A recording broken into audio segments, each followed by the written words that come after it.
Je suis le petit-fils de monsieur et madame Moignet, c'est eux les fondateurs de la fabrique de tapenade à Entrechaux. Donc au départ, ils ont commencé dans ce garage. Ils étaient agriculteurs et le soir à la veillée, ils se sont dit pourquoi pas utiliser nos propres olives pour faire des produits transformés.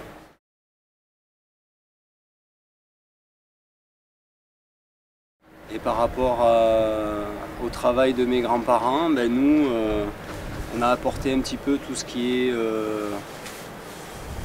innovation en termes de recettes nouvelles, c'est-à-dire qu'on a créé beaucoup de produits.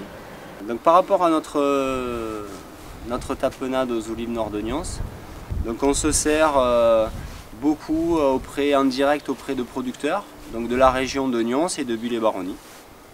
Donc nos olives sont soit AOC, soit c'est des olives de pays de variété tanche. C'est la même variété que l'olive de Nyons AOC. Donc nous on va utiliser bien évidemment l'olive entière et on va la passer dans notre machine qui dénoyote. Beaucoup de fabricants de tapenade réceptionnent déjà des olives dénoyautées, c'est plus facile pour eux, ils y gagnent du temps. Nous on préfère travailler en direct pour mieux sélectionner les lots d'olives.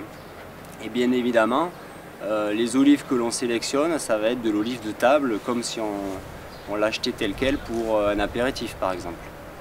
Ensuite, une petite particularité également, c'est qu'on a une machine qui fonctionne très très bien et qui nous permet de récupérer des noyaux très propres. Du coup, ces noyaux-là, on les récupère, on les met dans des bacs, on les fait sécher l'été et on peut s'en resservir l'année d'après dans notre chauffage central. On a un chauffage central un peu particulier qui chauffe toute l'entreprise avec des noyaux d'olive.